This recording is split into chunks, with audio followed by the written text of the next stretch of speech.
Hi, this is Andrea from Bless and Health, and I'm here with Hayley Schapiro. Haley, how are you doing? And can you tell us who you are and what you do? Thank you so much, Andrea. I'm so thrilled to be here. I'm so excited to connect with your community and to really share all of the wonderful things that we're doing at Curated Therapy Collective. Hmm. I am a licensed clinical social worker, historically in private practice and community-based mental health, but we are now um, going full force with an initiative called Curated Therapy Collective, where we do concierge mental health matching, where we Mhm. work with families and referral sources on finding therapeutic fit to make sure that the person that you are connected to really kind of speaks your language, but also understands your needs and presenting concerns. Wow, that sounds amazing. I know finding a good therapist can be a little bit of a tricky task for families. Absolutely. Absolutely. I'm super eager to cover today during our conversation a little bit of a framework that we use within our platform, which is finding the right fit. You know, we talk a lot about, as you just said, how challenging it can be to connect with someone, especially a professional. But I would even add the layer that this is a professional that you're telling or sharing your innermost thoughts or, perhaps feelings of avoidance or shame or dishonesty, kind of not our most prideful all the time. And so many people share with us that they don't really have a level of comfort in speaking about ourselves. So it's really, I'm excited to run through kind of this framework because I think it really resonates for people generally, but also specifically the population that you support within neurodiversity. Mhm. So I'm very excited to see it. All right, thank you. Should I share my screen now? Yes, please. Perfect.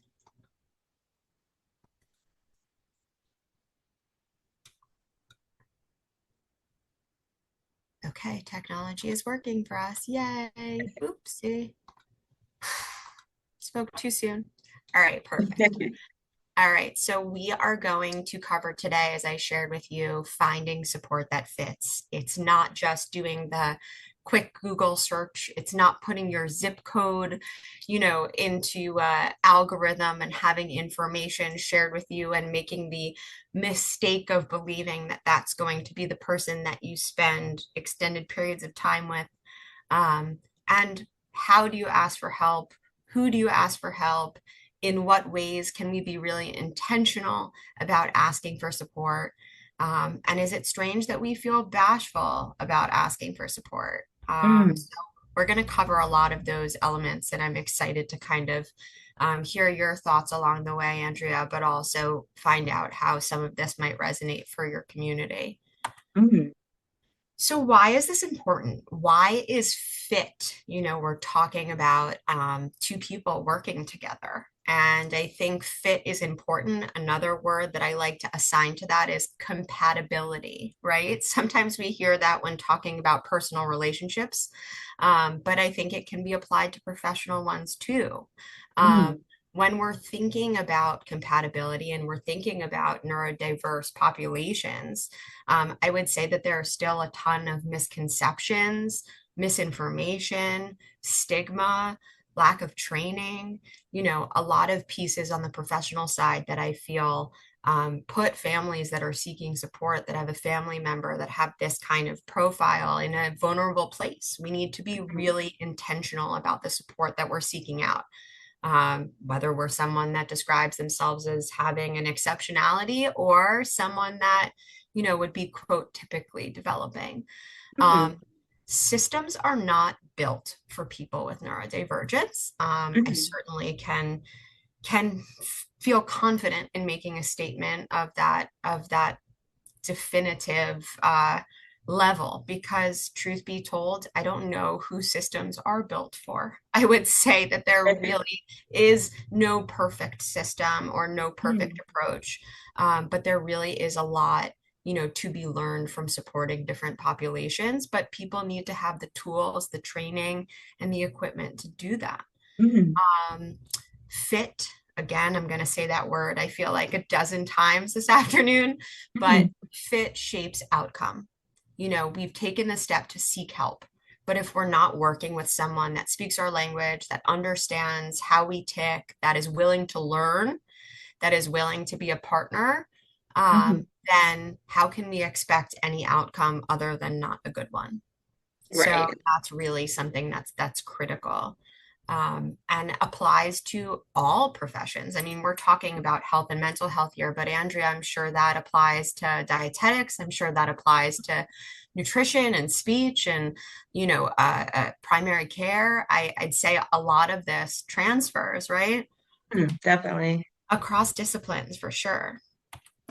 So I always like to frame for families that there are particular signs that we can look for, related to when you may need support. Mhm. Parents, especially that live kind of in this world, um, of being a parent, generally, the level of chaos or the level of stress tends to be pretty high.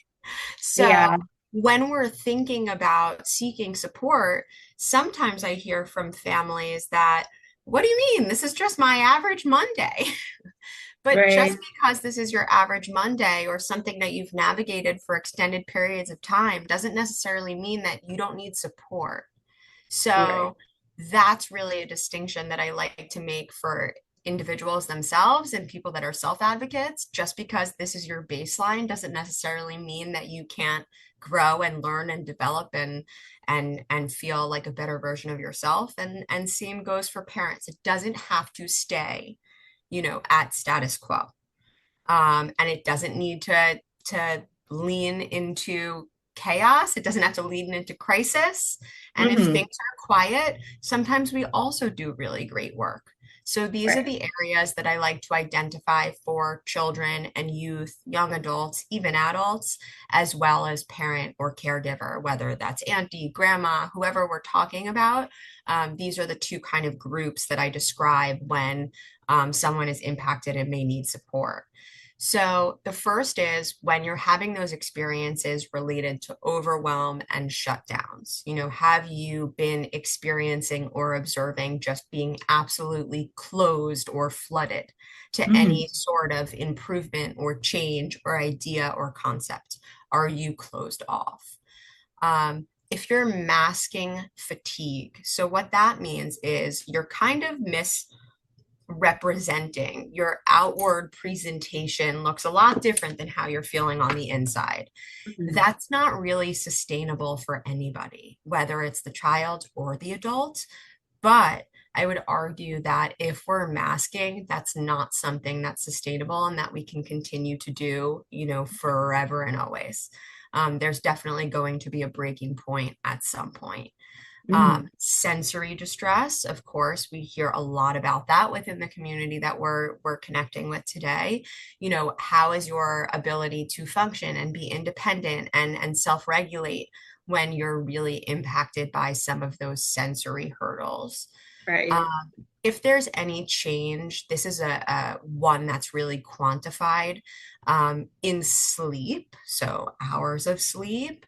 Um, whether we fall asleep easily, whether we stay asleep once we've fallen asleep, those kinds of data points can be very helpful in terms of when and how you seek support. Hmm. It's honestly really one of the greatest indicators of mental health, what your sleep looks like. And then if your interest changes. So if you previously were particularly enthusiastic about a particular movie or subject or topic of conversation or a friend, social relationship or not, um, Hmm. if that changes, that's an important data point to note also. Oh, they always loved X, Y, and Z. I wonder Hmm. what changed. So that's kind of the flags, for lack of a better term, that you can kind of look for when you're thinking about signs of needing support. For the parent, you see a lot too: burnout, constant, very pervasive, Hmm. uncertainty, whether that's related to health or wellness or fiscal uncertainty or, related to kind of future and future care planning. advocacy fatigue. We like to think that our cups never run empty, especially when we're Mhm. advocating on behalf of the people that we love. But, we are still human, even though the concept of a super mommy or super daddy still, exists. Um, it's that sustainability problem. Yeah. Uh, Worry increasing, definitely a pattern, or feeling dismissed. So that kind of correlates to that, systems not being built for anyone, as I said, but also for our types of learners and the way that our family members or our own brain works. Um, Hmm. Feeling dismissed, I would say, is the most commonly reported. A Hmm. lot of these signs and indicators I kind of collected through my own experience of working with the population of people with developmental disabilities and autism spectrum disorders, but also in self-disclosure. Some of these concepts and ideas of flags came from my own clients that had really said, like, I came to finally meet with you because, and they would Hmm. tell a story kind of relating to some of these signs. Right. So it's definitely I like to think, pretty comprehensive list. Okay.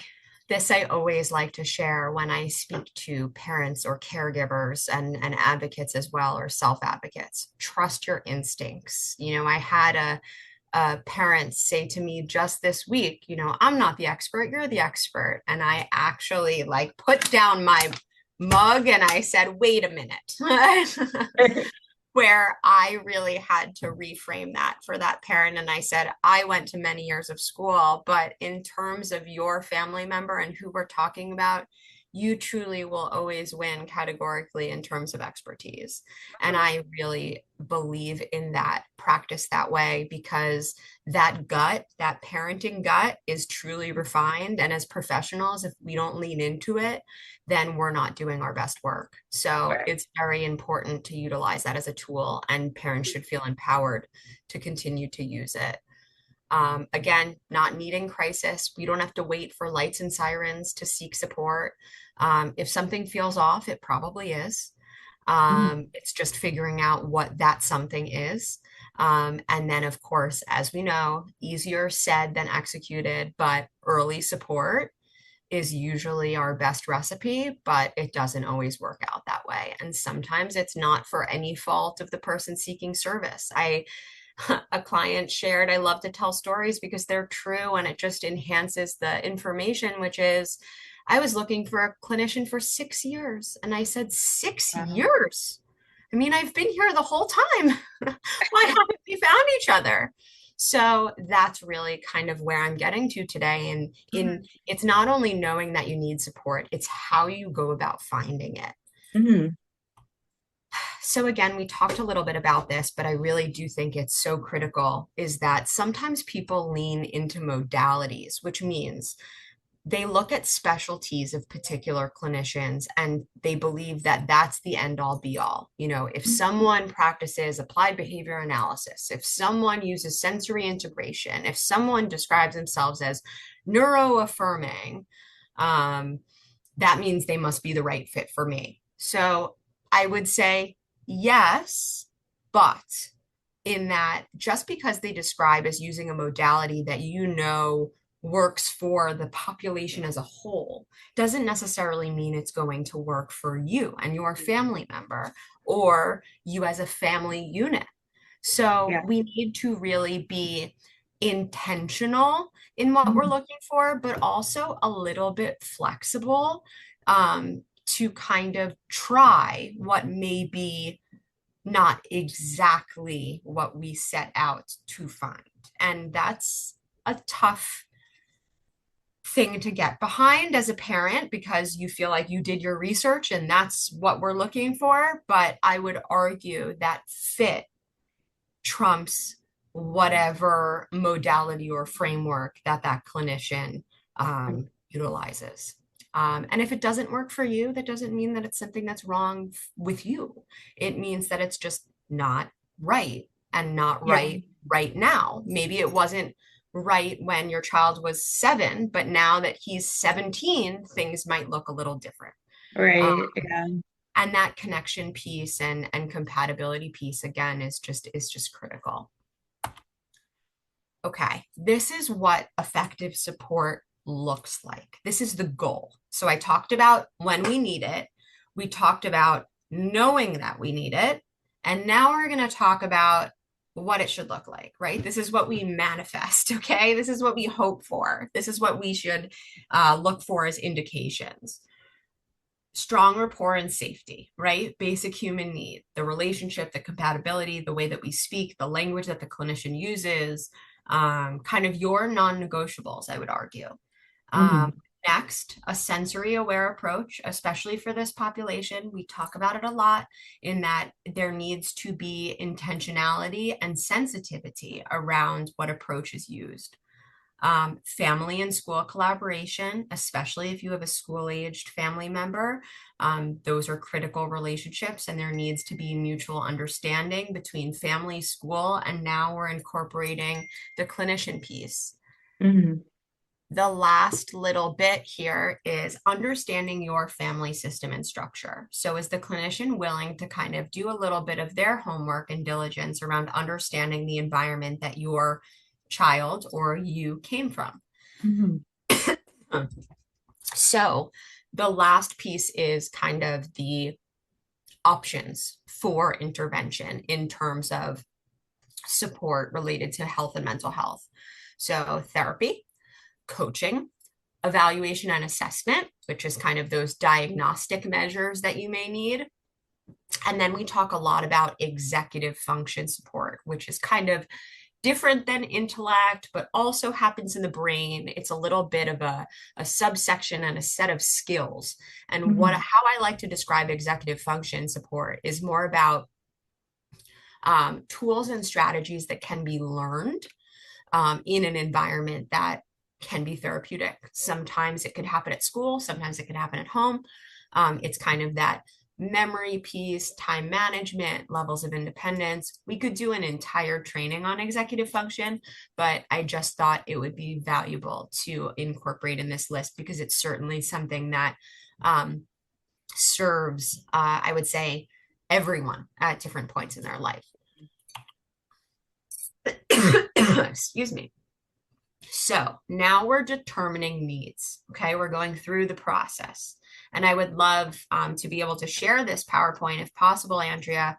Of If course. anyone would like to see it, I don't want anyone to feel like they need to rush or take a note or two. I know they'll be able to have access to the presentation, but I'm also happy to share if that would be helpful.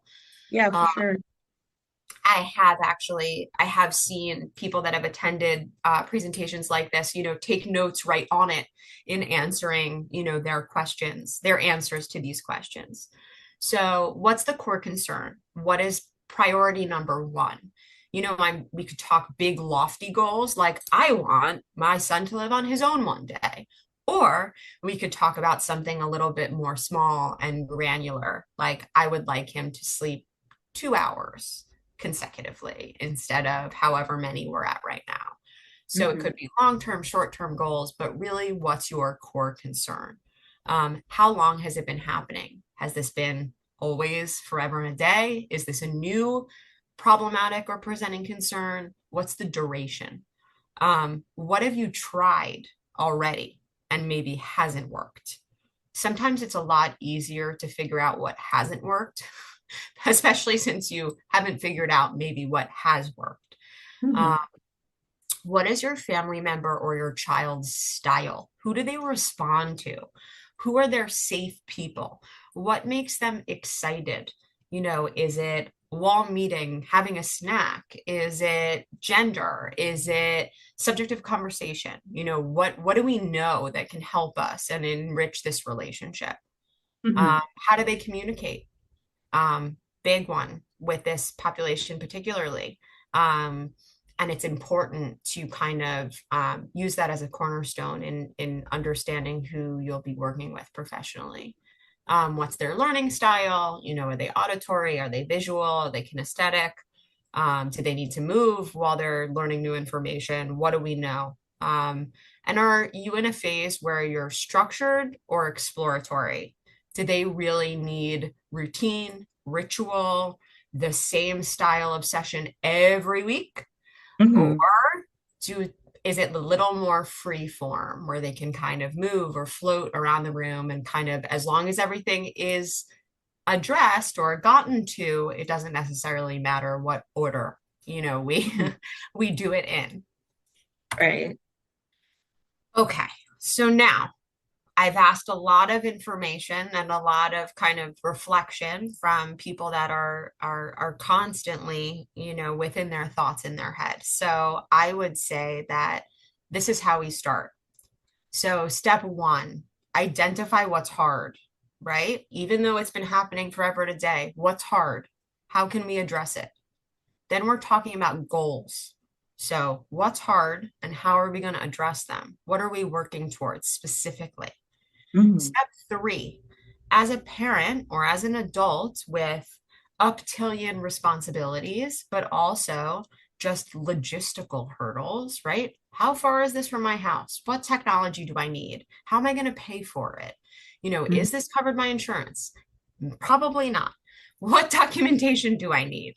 There's a lot of pieces that need to be understood and clarified before, kind of pursuing any sort of support. Mhm. Um, Again, prioritizing that help, finding the clinician that has the criteria that you've just spent a lot of time identifying. And then last, as I said, don't forget to prioritize fit. That may seem like you're looking for a little bit of a unicorn, but I assure you that if you approach the framework with priorities, but also enough flexibility, then it doesn't have to be as daunting as we've kind Mhm. of um, assumed that it would be. So, what pitfalls do people meet when they're trying to find the right support? So, people, as I said at the beginning of the conversation, go for the first Google result. Oh, this person's near my house. I'm going to go with that guy. Or, oh, Mhm. this lady looks nice. Let's try her. A lot of people are nice, but does that necessarily mean that they're going to be the right fit? Right. um, Staying with a poor fit. And what I mean by that, feeling guilty for making a change. Oh, well, we've been working with them for so long. How can we not see Susan anymore? Well, you're not seeing Susan anymore because she's not meeting your needs. And she's not really operating under the framework that we really need her to anymore. Mhm. So that's really a common dilemma that people are up against. Waiting until crisis. As I said, it's a lot easier to make change and improvement when we're not in crisis. We prefer, strategy and intervention to be in place before or ahead of time. Too many interventions.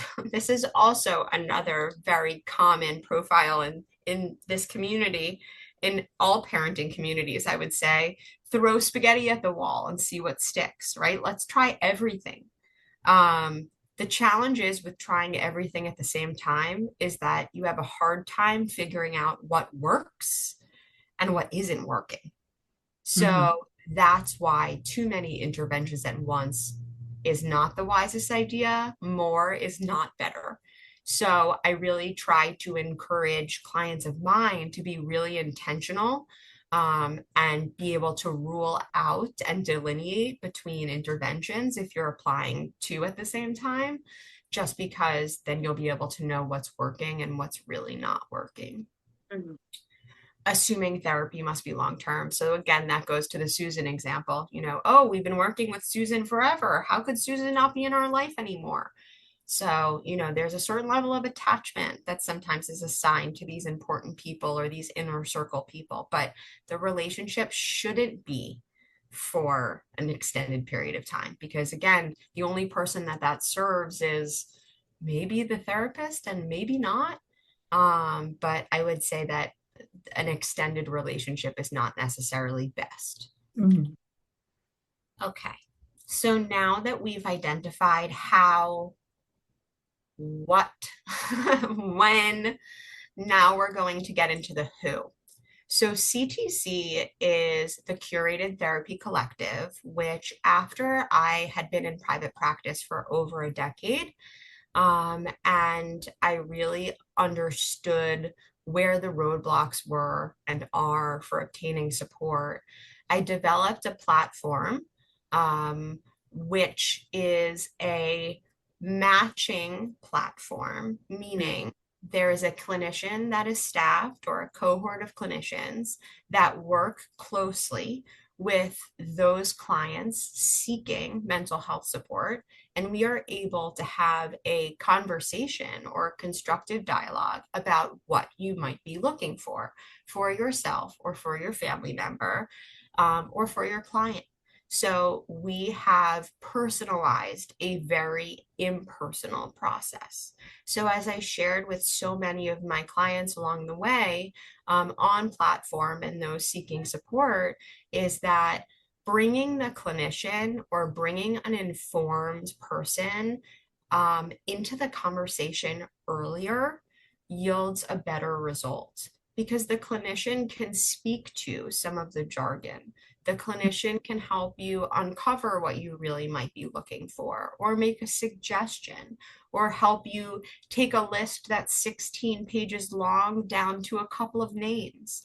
And Mhm. that really serves the client and also the clinician that's receiving the match or the connection, because they too, rely on fit and compatibility to do their best work. Mhm.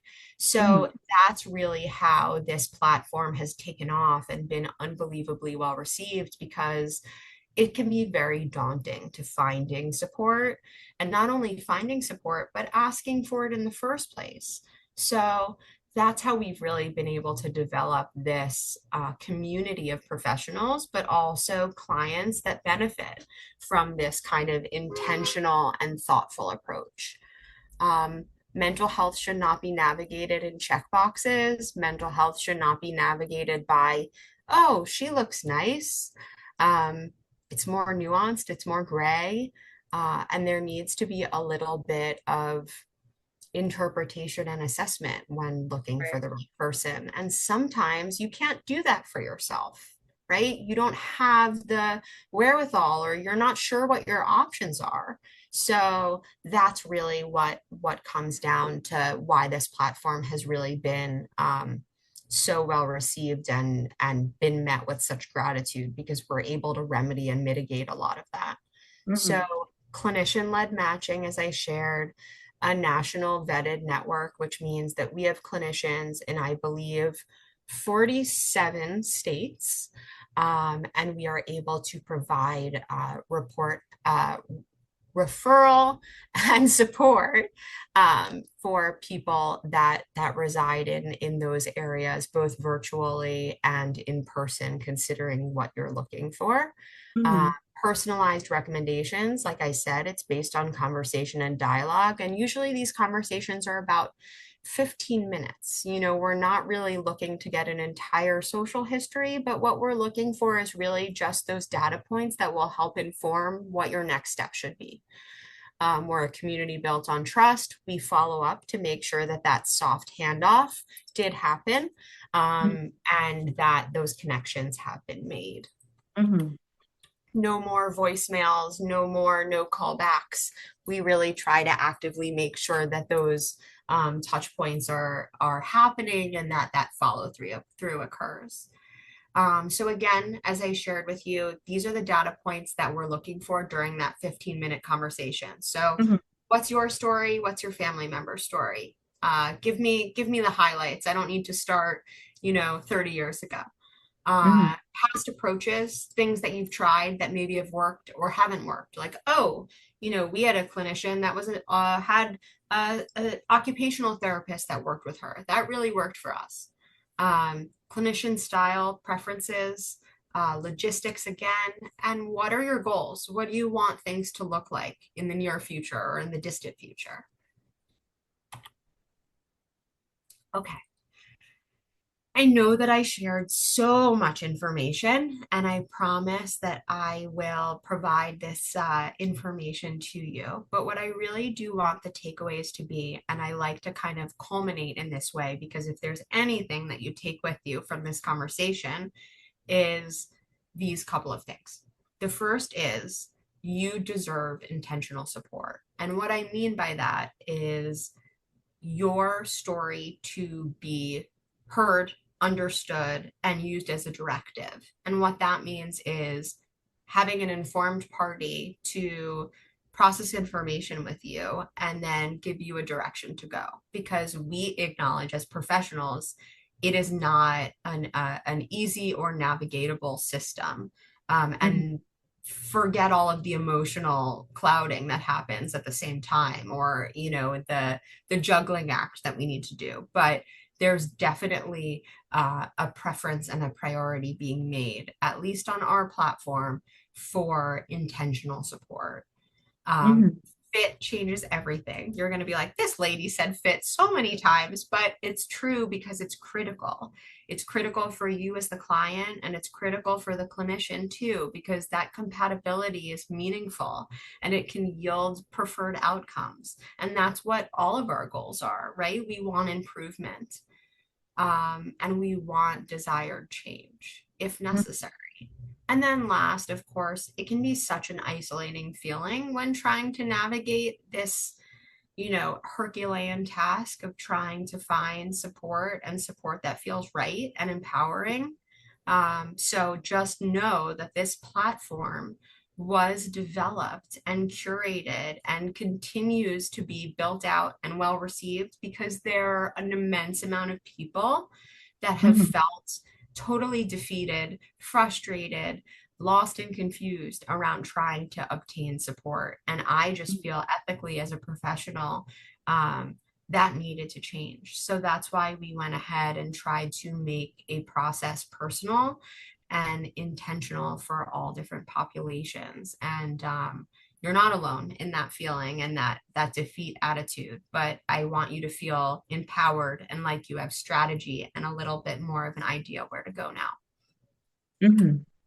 So this is how you find us. What I would encourage you to do is, of course, you can call the collective, start with our website. You can take a look and kind of see who our clinicians are, what we do, how our processes work, where we are, where our clinicians are based. And then you would be able to kind of look for us on social media as well as contact us via email. So that hello email address down at the bottom goes to our membership and onboarding department. So basically what that is for the clinician side, but also for the client side as well. So that would be your first step of initiating some sort of process with us. So Mhm. I just want to thank you, Andrea, so much because I feel I shared so much information and I'm optimistic that your community will benefit from it. Yes. And I look forward to continuing to collaborate and work together. So thank you so much. You're welcome. I really appreciate it. I wish I had something like this a few years ago.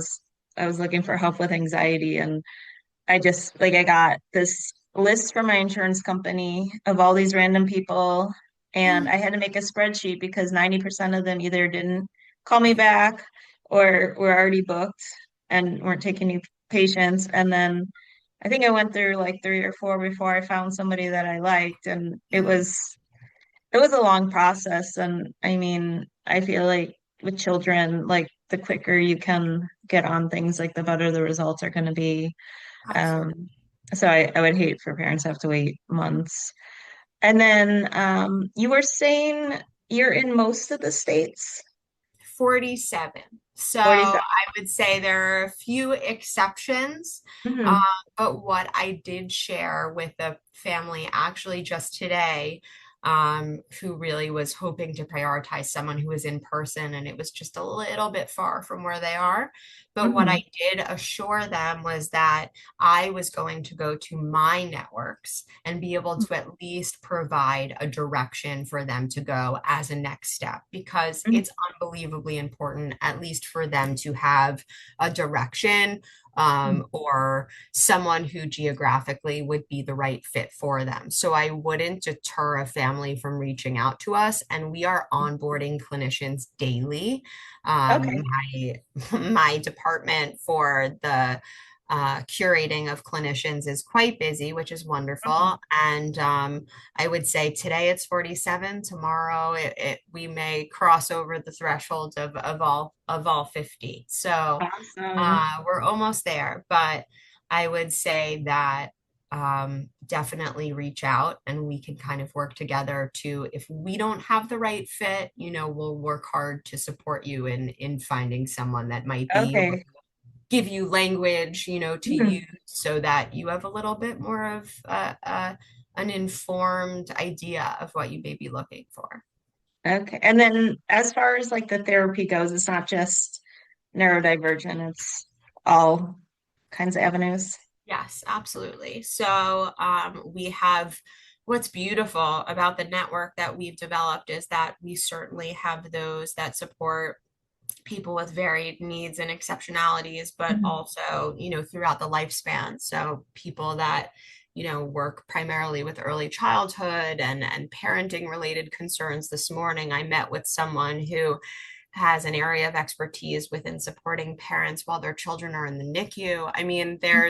there's really a lifespan and wide-ranging expertise that is represented on platforms. So I certainly would, whether you're calling for your family member with neurodivergence or your other family member that has a profile or a history of substance abuse, or there's someone that has different mental health concerns, whether it's something that's they've been grappling with for a long time or newly onset, there's definitely likely a professional that would be able to support them.